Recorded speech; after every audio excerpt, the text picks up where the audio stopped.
एक बड़ी खबर आपको बता दें, बिना नाम लिए ममता बनर्जी ने आईपीएस अजय पाल पर हमला किया है। बाहर से आए ऑब्जर्वर बीजेपी के एजेंट हैं। डायमंड हार्बर में जो तस्वीरें सामने आई थी अजय पाल की, उसके बाद से लगातार टीएमसी के वो निशाने पर हैं। कैसे टीएमसी के बड़ी नेत्री जो हैं उन्होंने इनको लेकर तस्वीरें ट्वीट की थी, उस पर बातचीत की थी, ये किसी से छिपा नहीं।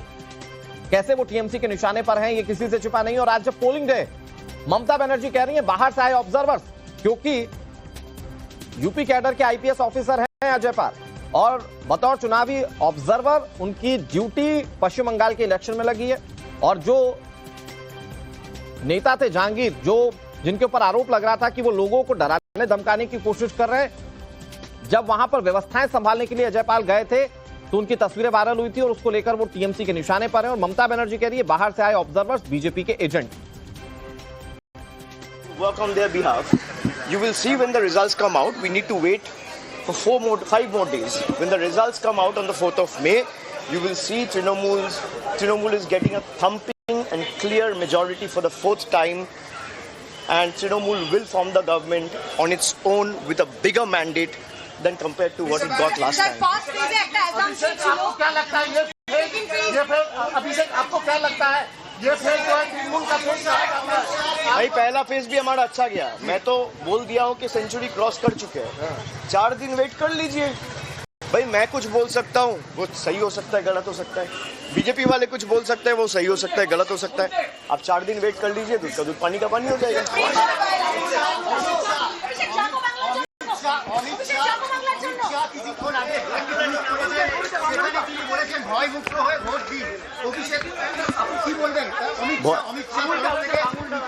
মানুষ ভয় মুক্ত হয়েই ভোট দেয়। সন্ত্রাসের বাতাবরণ অমিত শাহর অধীনে থাকা কেন্দ্রীয় বাহিনীরাই তৈরি করে।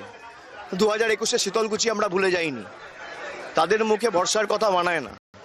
যারা 30 লক্ষ লোককে লাইনের বাইরে দাঁড় করিয়ে রেখেছে বৈধ নথি থাকার পরেও স্বচ্ছ ভোটার লিস্ট তৈরি করার নাম করে, তাদের মুখে ভরসার কথা মানায় না। তারা ভয় দেখায়, ভয় দেখিয়ে মানুষকে কখনো এসআইআর এর লাইন, কখনো লকডাউনের লাইন, अभिषेक बनर्जी तृणमूल कांग्रेस के बड़े नेता डायमंड हार्बर से उम्मीदवार और वोट डालने पहुंचे, उनसे बातचीत की जा रही थी, वो बहुत आश्वस्त हैं। लेकिन ममता बनर्जी आईपीएस अजय पाल पर कैसे हमलावर है, बिना नाम लिए उन्होंने कहा कि जो बाहर से आए ऑब्जर्वर है, बाहर से आए यानी कि अजय पाल बाहर से गए, यूपी कैडर के आईपीएस ऑफिसर हैं, चुनाव में ड्यूटी लगी है और उन पर ममता बनर्जी कह रही है कि वो बीजेपी के एजेंट के रूप में काम कर रहे हैं। हमारे साथ पूजा लगातार जुड़ी है। पूजा, टीएमसी के नेताओं के निशाने पर अजय पाल लगातार रहे हैं उस वीडियो के सामने आने के बाद, और ये समझ में आ रहा है कि कैसे अगर चुनाव में टीएमसी के फेवर में चीजें नहीं होती हैं तो कैसे इन आईपीएस ऑफिसर्स या चुनाव में लगे हुए, ड्यूटी पर लगे हुए अधिकारी टीएमसी के निशाने पर रहेंगे। ममता बनर्जी के इस बयान से समझा जा सकता है।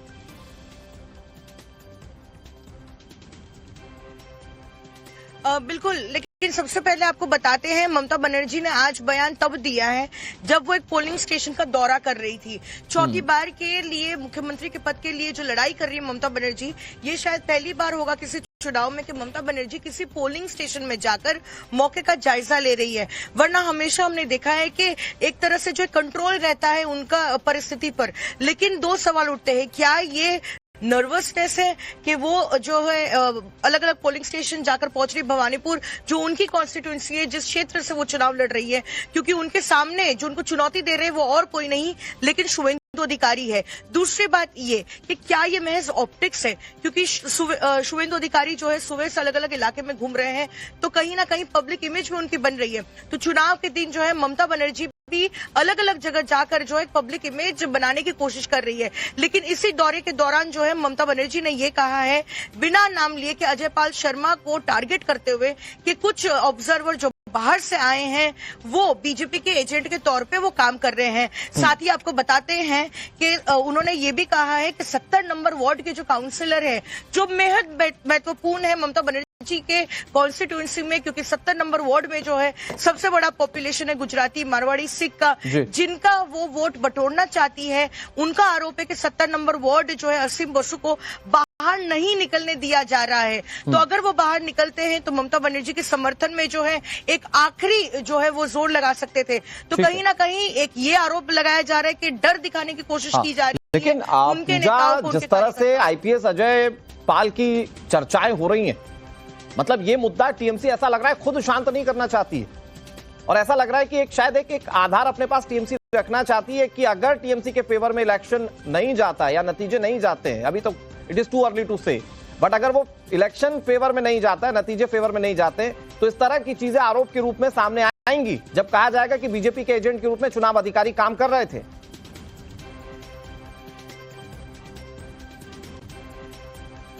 देखिए, एक बात तो साफ है कि चाहे ये चुनाव कोई भी जीते, तृणमूल कांग्रेस या बीजेपी, लेकिन अजय पाल शर्मा के खिलाफ तृणमूल कांग्रेस ने जो लड़ाई छेड़ दी है ये लंबी चलने वाली है और लंबी खींचेगी, क्योंकि कहीं ना कहीं कोर्ट जाने की कोशिश की गई। हालांकि कलकत्ता हाई कोर्ट ने ये कहा कि 29 अप्रैल तक, यानी कि आज जहां दूसरे और आखिरी चरण का मतदान हो रहा है, वो किसी भी इलेक्शन ऑफिसर या फिर कोई इलेक्शन से जुड़ा हुआ अधिकारी जो ड्यूटी कर रहा है, आपके पास आ रहा उस कामकाज हूं। बड़ी खबर आ गई है, अपने दर्शकों को बता देते हैं। इलेक्शन के बीच एनआईए एक्शन में है। भांगर में एनआईए की छापेमारी। भांगर इलाके में देसी बम का जखीरा मिला था।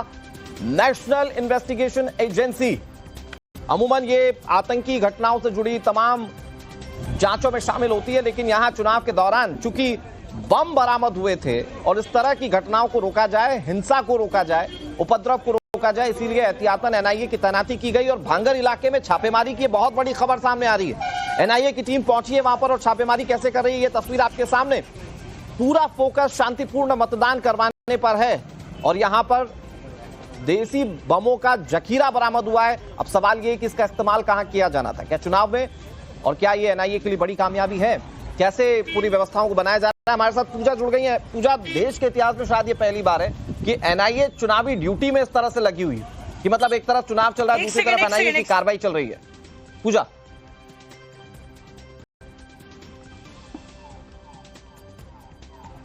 बिल्कुल, लेकिन सबसे पहले हम आपको तस्वीरों की ओर लिए चलते हैं। हम आपको दिखा रहे हैं अजय पाल शर्मा जो है ऑब्जर्वर, यूपी के आईपीएस ऑफिसर फिर एक बार एक्शन मोड पर है। हम आपको दिखा रहे हैं यहाँ पर, देखिए कुछ अधिकारियों के साथ जो है यहाँ पर बैठक चल रही है।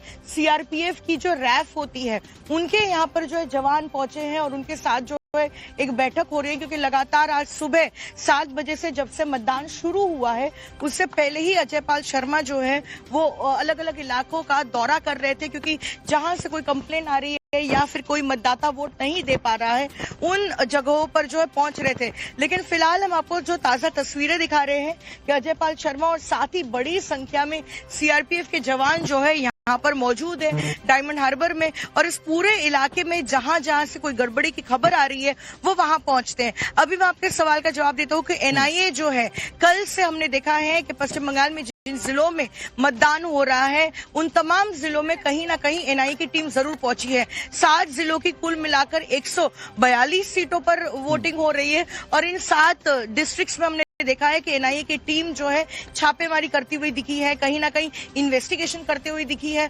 और ये केस है जहां पर बम बरामद हुआ है और ये शायद पहली बार होगा कि किसी चुनाव में एनआईए को उतारा गया है, क्योंकि एक कोशिश की जा रही है चुनाव आयोग की तरफ से, क्योंकि पश्चिम बंगाल में एक इतिहास भी रहा है, चुनाव के दिन जो है देसी बम पाए जाते हैं, बम फेंके जाते हैं, तो इन तरीके की चीजें ना हो, शांतिपूर्ण तरीके से चुनाव और यहाँ पर भी जो पूजा देसी बम मिला है, ये क्या इसका इस्तेमाल होना था, सवाल तो यही है कि क्या चुनाव में चुनाव प्रभावित करने के लिए किसी तरह की कोई कोशिश थी, इस पर बात करेंगे। पूजा, एक बड़ी खबर आ गई है, वोटिंग के बीच एक्शन में सीआरपीएफ के जवान, भवानीपुर में सीआरपीएफ ने मार्च